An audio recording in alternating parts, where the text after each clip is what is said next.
السلام علیکم ورحمۃ اللہ وبرکاتہ۔ اللہ کے فضل و کرم سے امید ہے کہ انشاءاللہ تعالی ہمارے جتنے بھی سامعین ہیں آپ سب لوگ خیر و عافیت سے ہوں گے، اور اللہ تعالیٰ کی رحمت سے امید ہے کہ انشاءاللہ تعالی یہ جو دن گزر رہے ہیں اللہ تعالیٰ ان کو ہمارے لیے خیر اور برکت کا بنائے گا۔ آج ہم آپ سے متوجہ ہیں خاص پروگرام میں، ایک خصوصی براڈ کاسٹ میں، اور آج کا یہ پروگرام خصوصی اس لیے بھی ہے کہ آج ہمارے مہمان اور ہمارے بزرگ اور ہمارے سروں کے تاج اللہ تعالیٰ ان کے سائے کو ہمارے اوپر قائم اور دائم اور اس میں برکت عطا فرمائے۔ میری مراد فضیلت الشیخ عبداللہ ناصر رحمانی حفظہ اللہ تعالی ہمارے ساتھ موجود ہیں، اور اس موقع سے ہم ان کی موجودگی سے فائدہ اٹھاتے ہوئے ان سے کچھ علمی استفادہ کرنا چاہتے ہیں۔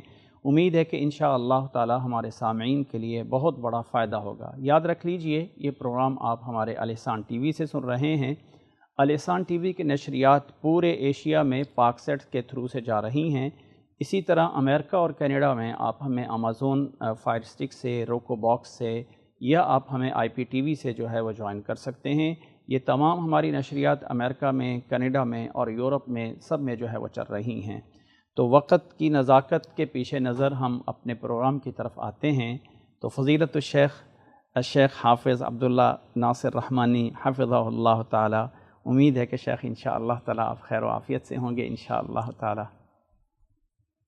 جی، سب سے پہلے وعلیکم السلام ورحمۃ اللہ وبرکاتہ۔ الحمدللہ والصلاۃ والسلام علی رسول اللہ، اما بعد۔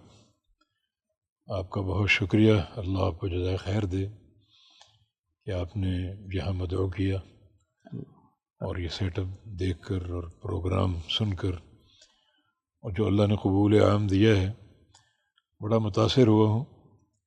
تو اللہ تعالیٰ یہ جو ایک تعلق بنا ہے اپنی رضا کے لیے اس کو قائم رکھے، اور اس طرح کی ملاقاتیں انشاءاللہ ہوتی رہیں۔ اور آپ نے میری طبیعت کا پوچھا، الحمدللہ علی کل حال بہت اچھا ہوں، بہت بہترین طبیعت ہے، صحت ہے۔ اللہ تعالیٰ آپ کو بھی جزائے خیر دے۔ آمین۔ بلکہ اس مناسبت سے آپ کی طبیعت کا پوچھنا چاہ رہا ہوں، گزشتہ دنوں کچھ آپریشن آپ کا ہوا، جی تو آپ کیسا محسوس کر رہے ہیں؟ اللہ کا شکر، الحمدللہ، اللہ کا شکر ہے، الحمدللہ بہتر ہے، سب خیریت الحمدللہ۔ شیخ صاحب، پہلے تو عموماً یہ پوچھنا ہے کہ ہمارے اس معاشرے میں بہت ساری ایسی چیزیں شامل ہو جاتی ہیں جو بظاہر شریعت میں ان کا کوئی تعلق یا اسرہ نہیں ہوتا ہے۔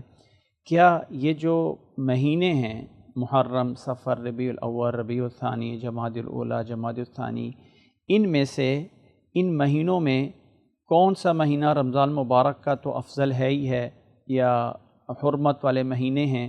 حرمت والے مہینے یا رمضان مبارک کے مہینوں کے علاوہ ان مہینوں کا بھی کوئی فضیلت ہے کتاب و سنت میں کہ فلاں مہینہ زیادہ فضیلت رکھتا ہے، فلاں مہینہ کم فضیلت رکھتا ہے؟ دیکھیں، ایسا کوئی تفاوت مہینوں کا شرعاً ملتا نہیں ہے۔ جی، البتہ بعض مہینوں کی فضائل موجود ہیں، جیسے رمضان مبارک ہے یا حرمت والے 4 مہینے، جی تو ان کا ایک تقدس بھی ہے اور ان کی ایک عظمت بھی ہے۔ جی جی پھر ذوالحج کا مہینہ، اس کے جو 10 دن جو شروع کے، تو ان کا بھی ایک مقام بڑا اونچا، جس میں عمل صالح کی فضیلت عام دنوں سے بڑھ کر ہے۔ تو اس کے علاوہ کوئی مہینہ ایسا نہیں ہے جس کی فضیلت شرعاً کوئی ثابت ہے۔ البتہ مناسبت سے آپ کہہ سکتے ہیں کہ چونکہ ربیع الاول کا مہینہ نبی علیہ السلام کی ولادت باسعادت کا مہینہ ہے، تو کوئی فضیلت ایسی نہیں ہے جو کتاب و سنت سے ملتی ہو، مگر اس ولادت باسعادت کی مناسبت سے اس مہینے کو اگر یاد کیا جائے اور آپ کی ولادت کے حوالے سے جو آپ کا ایک مقام ہے اور جو مقاصد بعثت ہیں ان پر غور کیا جائے، تو یہ ایک دعوت اچھی ہو سکتی ہے۔ ویسے تو جو نبی علیہ السلام کی سیرت طیبہ ہے، اس پر تو پورا سال کے 12 مہینے اور سارا دن غور و فکر کرنا چاہیے۔ آپ نمونہ ہیں، مثال ہیں پوری امت کے لیے، تو آپ کو اسوہ حسنہ اس کو پیش کرتے رہنا چاہیے۔ تو خاص اس مہینے کی مناسبت کوئی ایسی چیز نہیں ہے جو اس میں ہم خاص طور پہ ذکر کریں اور باقی پورا سال فراموش کر دیں. اور جس طریقے سے ذکر کیا جاتا ہے وہ طریقہ بھی شرعاً درست نہیں ہے. جیسے مختلف مناسبتوں کا، مختلف جلوسوں کا، محافل میلاد کا اہتمام قطعاً یہ ثابت نہیں ہے، نہ آپ کے اسوہ سے، نہ صحابہ کے عمل سے، نہ بعد کے جو امت کا تعامل ہے، تابعین، اتباع تابعین، محدثین اور ائمہ دین ہیں، بالکل نہیں ملتا. تو یہ ایک ایسی اختراعات ہیں جو دین میں ایجاد کر کے ڈال دی گئیں. اور نبی علیہ السلام کے حدیث ہے کہ من احدث فی امرنا ھذا ما لیس منہ فہو رد. جو بندہ اس دین میں کوئی نیا طریقہ ایجاد کرتا ہے جس کا تعلق دین سے نہیں ہے، جو وحی الہی کے خلاف ہے، تو وہ مردود ہے. تو اس لیے ہمیں اتباع سنت پر زور دینا چاہیے ہر وقت، یعنی اس مہینے میں خاص طور پہ ہر وقت ہی یہ ہماری ضرورت ہے. ہمارے سانسوں کے ساتھ ہے یہ نبی علیہ السلام کی محبت بھی اور آپ کی اتباع بھی. جی شیخ صاحب، اس میں ایک آپ سے اس بارے میں، چونکہ ہم ایک اوپن میڈیا پہ بیٹھے ہیں اور میڈیا ہی اس وقت بہت بڑا اثر انداز ہو رہا ہوتا ہے، ہمارے میڈیا پہ ان دنوں میں بھی اور باقی دنوں میں بھی خاص طور پہ ایک اللہ کے نبی صلی اللہ علیہ وسلم کی شان مبارک میں بظاہر بہت ساری نعتیں جو ہیں وہ منظر عام پہ آ رہی ہوتی ہیں. تو اس میں بعض دفعہ جو ہے وہ لوگ غلو بھی کر لیتے ہیں. تو کوئی ایسی قیود ہیں کوئی شرعی لحاظ سے کہ ہم اپنے پیارے نبی محمد صلی اللہ علیہ وسلم سے، جن سے ہم اپنی جان، مال، اولاد سب سے زیادہ پیار کرتے ہیں، تو ان کے بارے میں، ان کے لیے، ان کی شان میں کوئی تحفہ دینے کے لیے سب سے عمدہ الفاظ یا بہتر کیا چیز ہو سکتی ہے؟ دیکھیں، جو نبی علیہ السلام کی شان مبارک ہے، سمجھتے ہیں دنیا کے سارے شعراء، سارے ادباء، سارے انشاء پرداز اور سارے فقہاء، محدثین، ملائکہ، جن، انسان جمع ہو کر نبی علیہ السلام کی شان بیان کریں تو ویسی شان بیان نہیں کر سکتے جو اللہ بیان کرے گا. اللہ اکبر. تو اللہ تعالیٰ نے پورا قرآن گاہے بگاہے اور جا بجا نبی علیہ السلام کی شان مذکور ہے. دیکھیں، قرآن کی ایک آیت ہے، میں سمجھتا ہوں کہ وہ ایک حرف آخر ہے نبی علیہ السلام کی شان کے بارے میں، من یطع الرسول فقد اطاع اللہ. اللہ اکبر. جو رسول کی اطاعت کرے گا وہ اللہ کی اطاعت کر رہا ہے. اس میں دو باتیں ہیں، یعنی تفصیل میں تو بہت کچھ کہا جا سکتا ہے، لیکن دو باتیں بڑی قابل غور ہیں. ایک یہ کہ اللہ تعالیٰ رسول صلی اللہ علیہ وسلم کی شان کے تعلق سے کیا منوانا چاہتے ہیں، اطاعت رسول، آپ کی فرما برداری، اور ہمارا عقیدہ، ہمارا عمل، کردار، فضائل، رغائب سب نبی علیہ السلام سے ماخوذ ہوں. دوسرا یہ کہ اس کائنات میں اللہ تعالیٰ سے جوڑنے والی ایک ہی شخصیت ہے. جو اللہ کے رسول کی اطاعت کرے گا وہ اللہ کی اطاعت کر رہا ہے. تو اللہ تعالیٰ سے جوڑنے والی ایک ہی شخصیت ہے، وہ محمد الرسول اللہ صلی اللہ علیہ وسلم کی ہے. تو اس سے بہتر شان کیا ہو سکتی ہے کہ اللہ تعالیٰ نے ایک شخصیت کا انتخاب کیا، اس کو چن لیا کہ مجھ تک رسائی چاہیے، مجھ تک پہنچنا چاہتے ہو تو میرے نمائندے ہیں رسول اللہ صلی اللہ علیہ وسلم، ان کی پیروی کرو، ان کی اطاعت کرو. بلکہ یعنی ایک اور مقام پر نبی علیہ السلام کی اتباع کو اللہ نے اپنی محبت سے منسلک کیا. قل ان کنتم تحبون اللہ فاتبعونی یحببکم اللہ ویغفر لکم ذنوبکم. اس آیت کریمہ کو محدثین علماء نے ارجل آیات کہا ہے.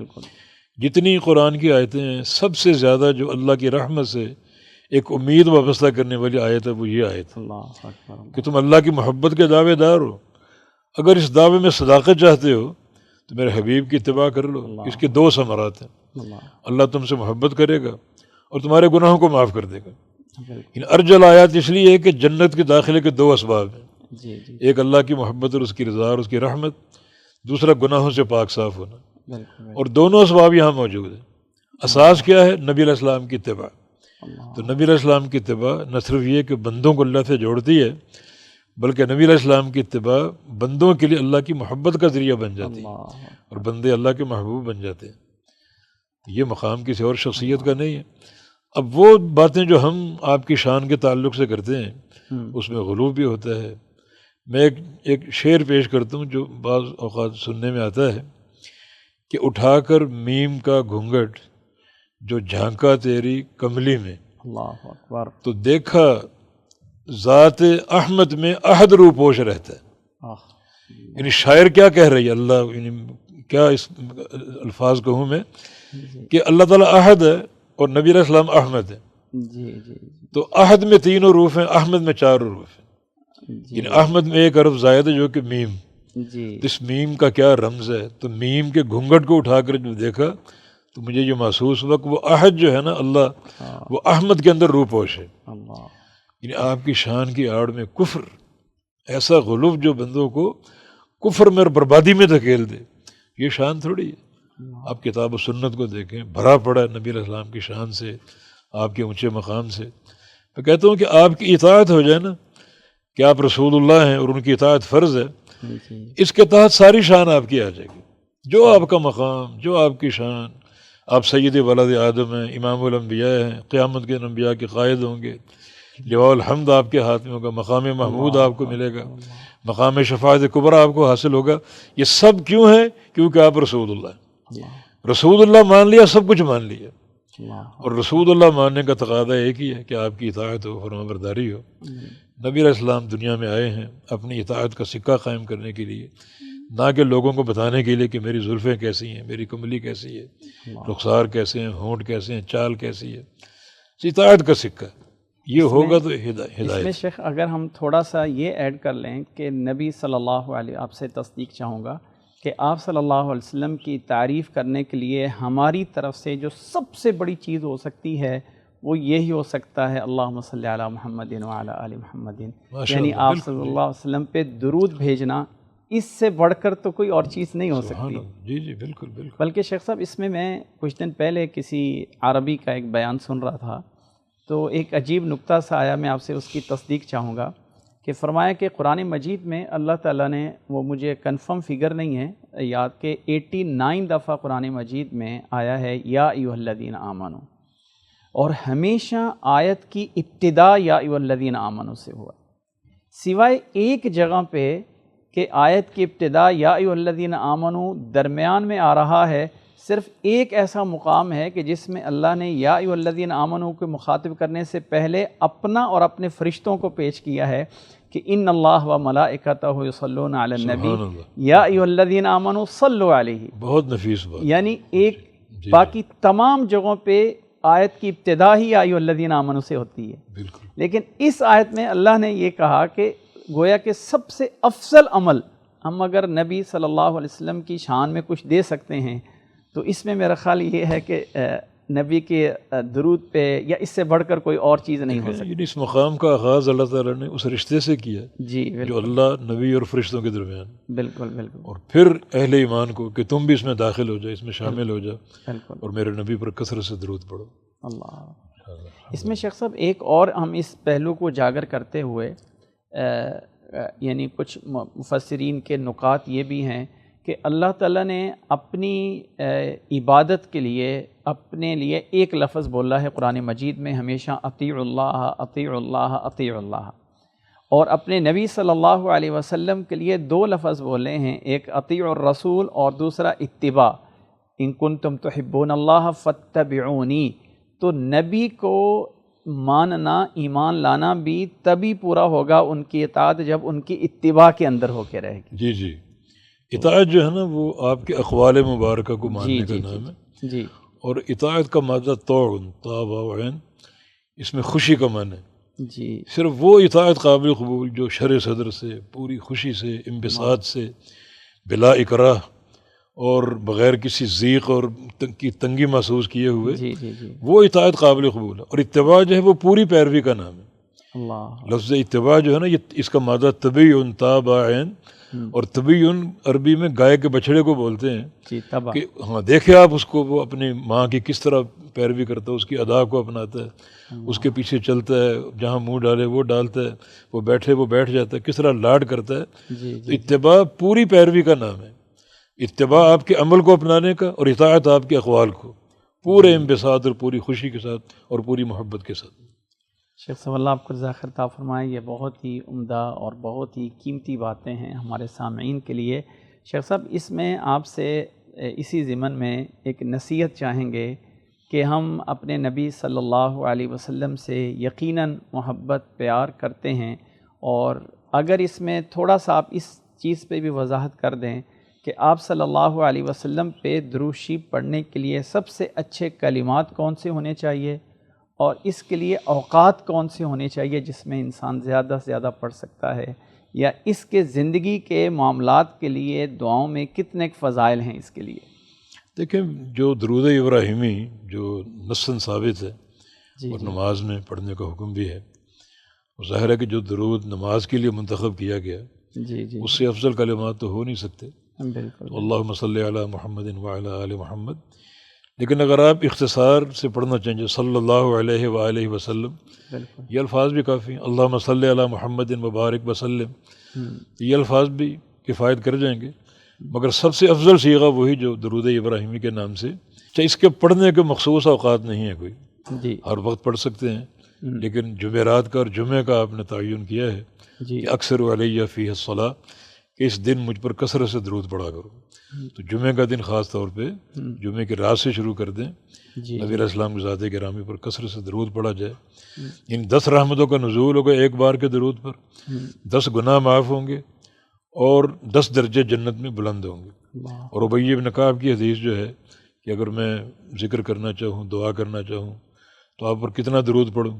اگر میں آدھی مجلس درود پڑھوں باقی وقت دعا کروں، فرمایا کہ ٹھیک ہے، اگر زیادہ پڑھنا چاہو تو پڑھ سکتے ہو۔ کہا کہ اگر 2 ثلث، فرمایا کہ ٹھیک ہے۔ کہا کہ پوری مجلس ہے کہ میں درود پڑھوں اور دعا نہ کروں، تو فرمایا کہ اذن تکفی ہمک ویغفر ذنبک، ایسا اگر کرو کہ پوری مجلس گھنٹہ بیٹھو 2 گھنٹے بیٹھو مجھ پر درود ہی پڑھتے جاؤ، تو اللہ تعالیٰ آپ کی دنیا کے سارے غم دور کر دے گا اور آپ کے سارے گناہ معاف کر دے گا۔ اس سے یہ ثابت ہو رہا ہے کہ درود پڑھنے کے کثرت سے 2 فائدے ہیں، ایک دنیا کا اور ایک آخرت کا، یعنی دنیا کے تعلق سے سارے غم، ساری پریشانیاں، دکھ دور ہو جائیں گے اور اللہ آپ کو خوش و خرم کر دے گا، اور آخرت کے تعلق سے اللہ تعالیٰ سارے گناہ معاف کر دے گا۔ تو درود پاک ایک ایسی فضیلت ہے، اور ایک حدیث میں آتا ہے کہ جو بندہ مجھ پر کسی مجلس میں درود نہ پڑھے، درود پڑھنا بھول جائے تو نسیا طریق الجنہ، اگرچہ قیامت کے دن وہ کامیاب بھی ہو جائے مگر ایک عرصہ وہ جنت کا راستہ بھول جائے گا، بھٹکتا پھرے گا کہاں جنت کہاں ہے، تلاش کرتا پھرے گا۔ اس لیے درود پاک تو پڑھنا چاہیے۔ اس انسان کو بخیل کہا گیا، رحمت سے دکھارا گیا ہے جو اللہ کے نبی کا نام سن کر درود نہ پڑھے۔ یہ تو ایک ہمارے ایمان کی شان بھی ہے، اور نبی علیہ السلام جو امت کے محسن ہیں ان کے حق میں ایک عظیم تحفہ امت کی طرف سے کہ درود پاک کثرت سے پڑھا جائے۔ اسی طرح شیخ صاحب آج کل بازار میں کچھ کتابیں چلی ہوتی ہیں اور اس میں درود کے نئے نئے درود کے الفاظ بنا ہوئے، درود تنجینہ، درود 9 لکھی، درود جو ہے وہ درود تاج، ایسی کتابوں کی کیا حیثیت ہے جو عوام میں اس طرح کر کے بہت ہی فضیلت دے کے پھیلائی جاتی ہیں بعض جگہوں پہ؟ دیکھیے یہ افسوسناک حقیقت ہے، یہ کتابیں اتنی عام ہو چکی ہیں، اکثر دیکھا خواتین و حضرات کو حج عمرے میں اور سفر کے دوران وہ کتابیں لے کے بیٹھے ہوئے۔ اس کا نقصان بڑا یہ ہے کہ لوگ کتاب و سنت سے دور ہو گئے، ان کا اعتماد ایسی کتابوں پر ہو گیا جن میں غیر ثابت صیغے ہیں، غیر ثابت الفاظ ہیں، اور وہ الفاظ بعض اوقات شرک کی حدود کو پہنچ رہے ہیں۔ ہمارے پاس کتاب و سنت ہے، یہ زیور موجود ہے، ہیرے جواہرات موجود ہیں، ان کو چھوڑ کے ہم کھوٹے سکے وہ جمع کریں، تلاش کریں، یہ حماقت اور سفاہت بھی ہے اور کوئی اس کا فائدہ نہیں۔ شیخ صاحب اس میں شاید آپ کی طرف سے ایک کتاب ہے، اس کا کوئی تعارف ہی ہو جائے، جو ابن قیم رحمہ اللہ کی کتاب ہے جلاء الافہام فی الصلاۃ والسلام علی خیر الانام۔ میرا خیال اس کا اردو ترجمہ آپ کی طرف سے ہے، الصلاۃ والسلام علی رسول اللہ کے نام سے۔ اس کی اشاعت میں کچھ ہمارا عمل دخل ہے، ترجمہ ہمارے کسی اور ساتھی نے کیا، لیکن وہ کتاب تو ماشاء اللہ، اس کتاب کا تھوڑا سا تعارف ہو جائے کہ اس میں دیکھیں وہ اس کا موضوع یہی ہے، نبی علیہ السلام کی ذات گرامی پر درود پڑھنا، اور وہ کتاب شیخ ابن قیم رحمہ اللہ کی، یعنی گویا وہ محبت رسول میں فنا تھے، اور یہ کتاب ان کی اسی ایک محبت کا اظہار، جس میں انہوں نے صحیح درود، صحیح فضائل اور جو اس کے متعلقات ہیں وہ بیان کیے ہیں، اور باقی جو لوگوں میں رواج چیزیں ہیں جو غلط ہیں، بدعت ہیں، خرافات ہیں، موضوعات ہیں، ان کی تردید کی ہے، اور بڑے اس کے یعنی فائدے بھی نقل کیے نبی علیہ السلام کی ذات پر درود پاک کے۔ شیخ صاحب اللہ آپ کو جزائے خیر عطا فرمائے۔ آج کی اس مختصر میٹنگ میں بہت ساری چیزیں جو ہے نئی اضافہ ہوئی۔ آخر میں آپ ہمارے ناظرین کو الاحسان ٹی وی کے حوالے سے اس کے یعنی ہم جو چاہتے ہیں کہ ایسا ایک پروگرام کیے جائیں جس میں علمی باتیں ہوں، اس بارے میں آپ ہمیں کیا نصیحت فرماتے ہیں یا ہمارے سامعین کے لیے کوئی پیغام دینا چاہیں الاحسان ٹی وی سے، تو ہم آپ سے سننا چاہیں گے ضرور۔ دیکھیے اللہ رب العزت نے الاحسان ٹی وی کو بڑا قبول عام بخشا ہے، اور یعنی ماہانہ کی بنیاد پر کروڑوں اس کے مستفیدین اور متعلقین ہیں۔ یہ سن کر بڑا اطمینان بھی ہوا، بڑی خوشی بھی ہوئی۔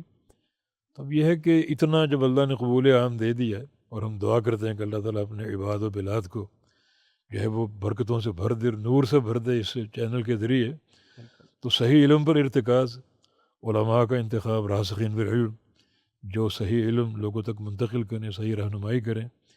ورنہ میڈیا پر ہر رتب و یابس سننے کو ملتا ہے، جو کہ بڑی ایک تلخ اور افسوسناک حقیقت ہے، لیکن آپ اس سے بالکل مختلف ہو کر خالص کتاب و سنت کی بات کریں، خالص محبت مصطفیٰ اور توحید خالص کی بات کریں، تو انشاءاللہ یہ باعث برکت ہوگا، باعث اجر ہوگا، اور صدقہ جاریہ سارے متعلقین کے لیے ہوگا انشاءاللہ۔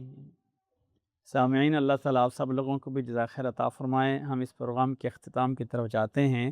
فضیلت الشیخ حافظ شیخ عبداللہ ناصر رحمانی حفظہ اللہ تعالیٰ آج ہمارے خصوصی مہمان ہیں ہمارے الاحسان کے اسٹوڈیو میں، اور انشاءاللہ تعالیٰ ہمارے پاکستان میں سندھ کے اندر انشاءاللہ ہماری سرپرستی ہمارے شیخ فضیلت الشیخ عبداللہ ناصر رحمانی حفظہ اللہ تعالیٰ فرما رہے ہیں۔